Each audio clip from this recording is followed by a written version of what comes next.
Baik teman-teman sekalian, tutorial sholat Id episode yang kedua saat ini akan kita langsung masuk kepada teknis penunaian sholatnya. Baik, tentunya kita harus merujuk kepada keterangan Al-Quran dan Sunnah untuk menentukan waktunya dulu.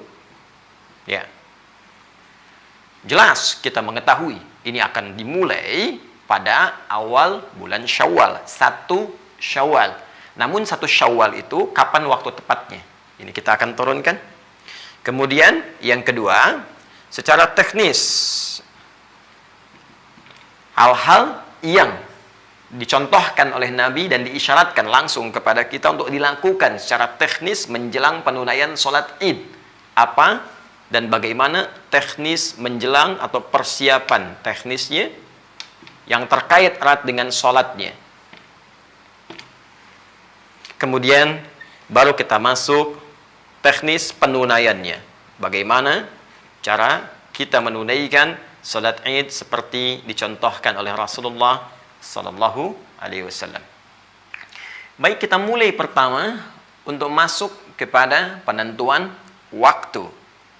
Dalam konteks penunaian waktu ini disampaikan, dirujuk dari keterangan para sahabat yang sampai kepada Nabi Sallallahu Alaihi Wasallam, dan Imam Ahmad kemudian menyebutkan dalam musnad beliau, dalam kumpulan riwayat yang beliau susun dari tersambung kepada sahabat Jundub, disampaikan bahwa kana Rasulullah Sallallahu Alaihi Wasallam yusalli bina yaumal fitri wasyamsu ala qaidi ramhain. Bima makna? Adalah kami pernah diimami Rasulullah sallallahu alaihi wasallam tatkala menunaikan salat Idul Fitri, dan matahari, ini saat kami menunaikan salat itu, matahari dalam posisi ketinggian bayangannya itu ketika jatuh ke bumi, ketinggian bayangannya sekitar 2 tombak. Ya. 2 tombak.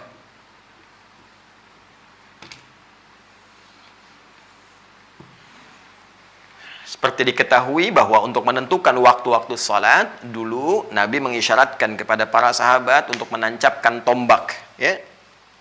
Terus misal tongkat, ya, di tanah, kemudian melihat posisi bayangan yang terpantulkan dari sinar matahari.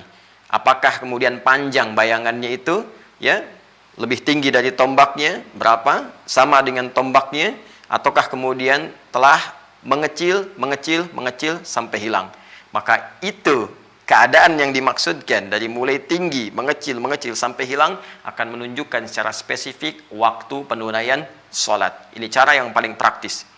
Baik, kalau kita lihat teman-teman sekalian, hadis-hadis yang terkait dengan ukuran bayangan 1 tombak, 2 tombak, ini waktunya tentunya terkait setelah matahari terbit dari tempat terbitnya, masyriq, ya.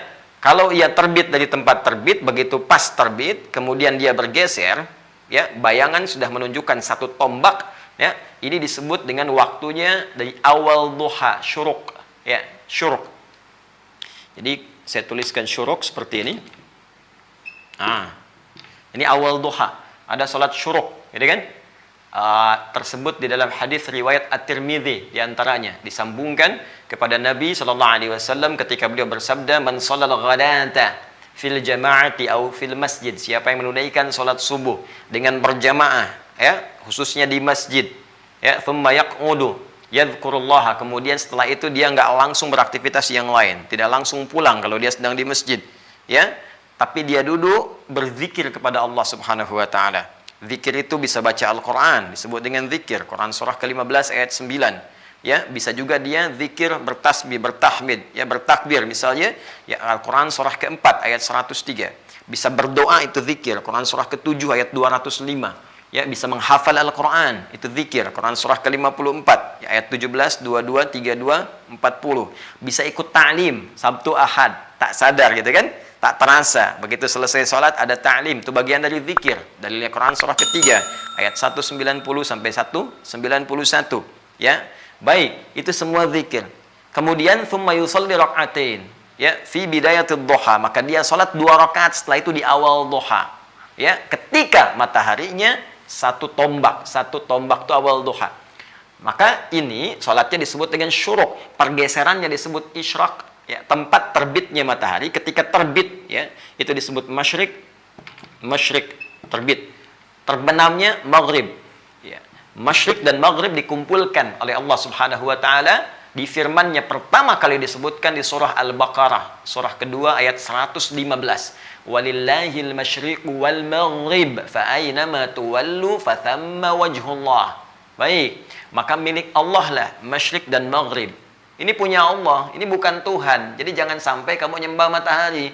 Matahari terbit, kamu menghadap, kamu sembah. Terbenam, kamu sembah juga. Bukan, itu punya Allah. Allah yang ciptakan kok. Kenapa kamu sembah? Sedangkan Tuhannya tidak kamu sembah. Maka kata Allah, masyriq tempat terbit, maghrib tempat terbenam, itu semua Allah yang ciptakan. Punya Allah. Baik, teman-teman sekalian, kalau Anda kebingungan tentang kiblat kata Allah, silahkan menghadap kemanapun, maka Allah akan menemukanmu. Dalam konteks kita sedang menunaikan salat. Baik, fokus ke sini. Jadi masyriq itu tempat terbit. Ketika dia bergeser ke arah syuruk ini, maka pergeserannya disebut dengan isyraq. Ya.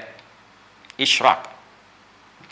Asyraqa yusyriqa. Ya, menempati masyriqnya dia bergeser isyraq, bergeser ke awal duha disebut syuruk. Syuruk ini kadar bayangannya 1 tombak. Ya, 1 tombak.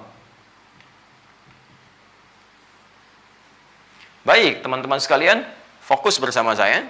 Kadar bayangan 1 tombak kurang lebih lah kalau sekarang kita tarik misalnya, ya setelah menunaikan salat subuh, dari waktu subuh kurang lebih 1 jam sampai 1 jam setengah. Ya, kurang lebih demikian. Jadi kalau subuhnya misal 4:30, ya 5:30 sampai jam 6 atau kurang sedikit itu masuk syuruk. Ya, jadi kalau kita misalnya ingin lebarkan menjadi 2 tombak, ya tambah kurang lebih setengah jaman lah, ya secara maksimalnya. Jadi bisa kita tarik kalau ini syuruk ditunaikan 1 tombak, kisaran durasi waktunya 1 jam, 1 jam setengah. Ya, pasca sholat subuh. Kalau sekarang kita ambil jam 6 misalnya, misal saja ngambil waktu amannya. Ya, fokus baik-baik. Maka untuk 2 tombak kita tambahkanlah 15 sampai 30 menitan. Ya, kurang lebih jam 6.30. 6.30 kalau kita mau mulai lebih awal di sini. Jelas? Nah, ini ukuran ini bergantung kepada kapan kita menunaikan sholat subuhnya. Ambil. Dan ini waktunya terbentang luas. Waktu ini. Jadi kalau kita ingin tunaikan, karena ini awal duha, terus kita tambahkan waktunya seperti tadi, kurang lebih 2 tombak ukuran jam 6.30, ya. Dan waktu ini terbentang luas sampai ke menjelang zuhur.